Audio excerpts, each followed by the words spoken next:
to the honorable diplomatic community and to the international community. My fear about the way, the road that India has taken, I feel that unless the world community intervenes, India has seriously taken a path which is going to be self-destructive in India. Because when an ideology based on racial, and in this case also religious superiority, which is what that ideology of Hindutva is, and I'm sure that the international community knows that this ideology has been inspired by the Nazis in the 20s and 30s. And if you read the statements, the writings of the founding fathers of RSS, you will find that they admired the Nazis' idea of racial superiority and also the treatment of the Jews. And so that sort of ideology, when it takes over a country of over 1 billion people, nuclear armed, it has consequences.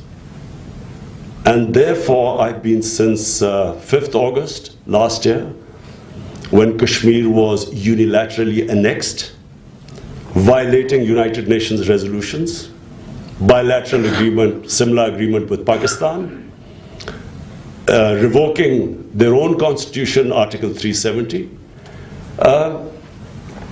At that time, the world community didn't understand what was going on. So I tried my best to explain to world leaders, I tried to explain to them that this is just the beginning. That this ideology, which is stated in their manifesto about Hindu superiority, I explained to the world leaders that this is going to have consequences. Unfortunately, no one understood. And because India has such a great international image, the land of Ravi Shankar and Nirvana and gurus, no one actually understood what had happened to India. The India of Gandhi and Nehru, their constitution of pluralism and secularism, everything after 5th August, we knew that was being reversed. And the moment these two legislations took place, the Citizens Act and the Registration Act, clearly this was something which is not done in the modern world. This violates all humanitarian rights. What was happening in Kashmir, 8 million people under siege by 800,000 troops, as if they were not humans. And then followed by these two legislations. And what is happening right now in India? Gangs of RSS, equivalent to who were inspired by the Hitler brown shirts, them going and beating up people, and what was happening last night in Delhi. Unfortunately, this will get worse. And so my appeal to the international community is that this is the time to take action, to ask where this huge subcontinent is heading. It's not just a concern of Pakistan. It will concern the whole of the world. And if the international community does not act now, things will just keep getting worse. Because where this RSS-led government, this Modi government, where it is headed, as I explained in Urdu, it's impossible once this sort of ideology comes out of the bottle, once this genie comes out of the bottle, it's impossible to put it back in again. Because once these heady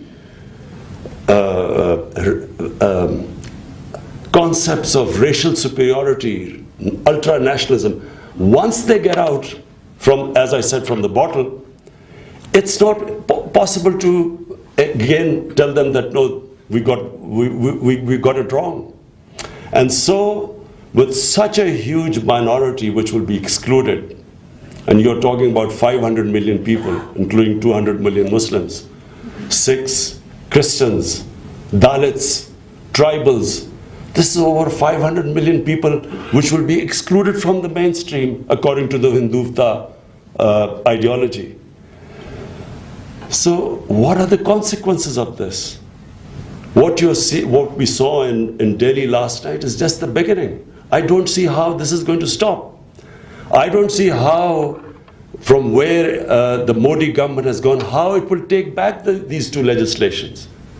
Because if, as I said, if they take them back, there will be a reaction from the ranks of these extremists, RSS groups, the same extremists, the RSS extremists who assassinated Mahatma Gandhi as being too soft on the Muslims.